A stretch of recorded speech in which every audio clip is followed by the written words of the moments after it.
Conditions apply. Secunderabad ఎంపీగా గెలిస్తే MLA పదవి రిజైన్ చేస్తా, ఓడితే మినిస్టర్ పోస్ట్ ఇవ్వాలి, కాంగ్రెస్ అధిష్టానానికి నాగేంద్ర కండిషన్. అబ్బా, మొన్నటి వరకు చేరేటప్పుడు ఈయన ఏమన్నాడు? మొన్నటి వరకు పార్టీలో జాయిన్ అయ్యేంత వరకేమో ఎంత జాగ్రత్తగా, ఎంత ఏమంటారు, ఇన్నోసెంట్గా కనిపించాడు. పార్టీలో జాయిన్ అయిన తర్వాత ఏం చెప్తున్నారు చూసారా? ఆయన మినిస్టర్గా పోటీ చేస్తాడంట, కానీ ఓడిపోతే మాత్రం మంత్రి పదవి ఇవ్వాలండి ఆయనకి. అంటే డిమాండ్ చేస్తున్నాడు పార్టీని.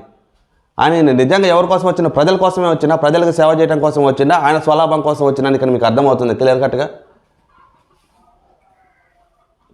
రేవంత్ రెడ్డి గారు, మీరు పార్టీలో ఎవరైనా జాయిన్ చేసుకునేటట్టయితే వారు ఎలాంటి వారు, వాళ్ళు ఏమిటి, వాళ్ళ స్థితిగతులు ఏంటి, వాళ్ళ పరిస్థితులు ఏంటి, వాళ్ళు ఎలా ఎందుకు వస్తున్నారు, దేనికోసం వస్తున్నారు, నిజంగా ప్రజల కోసం పాలన కోసం వస్తున్నారా అనేది కూడా ఒకసారి మీరు చూసుకోవాలి. చేరిక టైం ఇక చూడండి, ఇక్కడ ఇచ్చారు. చేరిక టైంలో సైలెంట్ ఇప్పుడు షరతులు. ఆయన చేరేటప్పుడు ఎంత సైలెంట్గా ఉన్నారు అంటే, ముందు పార్టీలో జాయిన్ చేసుకోవాలి కదా. పార్టీలో చాలా మందికి ఆయన కండిషన్స్ పెడితే ఎవరు జాయిన్ చేసుకోరు. సో ఆయన పార్టీలో చేరిన తర్వాత ఈ కండిషన్స్ అని పెడుతున్నారు. చేరిక టైంలో సైలెంట్ ఇప్పుడు షరతు.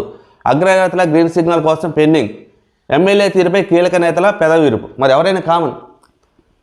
ఇప్పుడు చేరేటప్పుడు ఎలా ఉన్నారు? ఆయన చేరి ఎన్ని రోజులైంది? అప్పుడే కాంగ్రెస్ పార్టీకి ఆయన ఒక మధ్య హుకుం జారీ చేసినట్టుగానే ఉంది. నేను ఎమ్మెల్యేగా రాజీనామా చేస్తా గెలిస్తే. ఒకవేళ నేను ఎమ్మెల్యేగా ఉన్నాడు కాబట్టి ఇప్పుడు లోక్సభ ఎన్నికల్లో పోటీ చేస్తాడంట. లోక్సభ ఎన్నికల్లో ఓడిపోతే ఆయనకి మంత్రి పదవి ఇవ్వాలంట, లేకపోతే నేను పోటీ చేయను అని బెదిరిస్తున్నట్టే ఉన్నది కాంగ్రెస్ పార్టీని. సికింద్రాబాద్ ఎంపీగా గెలిస్తే ఎమ్మెల్యే పదవికి రిజైన్ చేస్తా, బాగానే ఉంది. కానీ ఇక్కడ చూడండి, ఓడితే మినిస్టర్ పోస్ట్ ఇవ్వాలి, అందులో ఓడిపోతే ఇక్కడ మినిస్టర్ పోస్ట్ ఇవ్వాలి. కాంగ్రెస్ అధిష్టానానికి నాగేంద్ర కండిషన్. మీ పార్టీ బలపడటానికి ఇతర పార్టీ నుంచి ఎమ్మెల్యేలని మీ దాంట్లో తీసుకుంటున్నాను, నీ గేట్లు ఎత్తేస్తాను, ఎవరైనా రావచ్చు, త్వరలోనే గేట్లు తీస్తున్నాను చెప్పేసి మీరు ఒక వ్యాఖ్యలు చేశారు. అదే క్రమంలోనే కొంతమంది ఎమ్మెల్యేలు మీ పార్టీలో జాయిన్ అవుతున్నారు.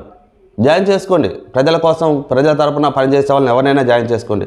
కానీ ఎమ్మెల్యేగా గెలిచారు, మీ పార్టీలోకి తీసుకున్నారు, ఓకే రైట్, బాగుంది. మళ్ళీ ఇప్పుడు ఈ కండిషన్స్ ఏంటి? దీనిపై మీరు కొంచెం దృష్టి పెట్టాలి. ఈ రోజుల్లో ప్రజలు ఎవరు కూడా మౌనంగా ఎవరు లేరు, ప్రశ్నించే స్టేజ్కి వచ్చారు. ప్రతి ఒక్కరు కూడా ఈ రోజుల్లో ప్రతి ఒక్కరు కూడా ప్రభుత్వాన్ని ప్రశ్నించే పరిస్థితికి వచ్చారు. ఏం జరుగుతుందో ప్రతి ఒక్కరికి 24/7 ప్రతి ఒక్కరికి అన్ని సమాచారం అందుతూనే ఉన్నాయి.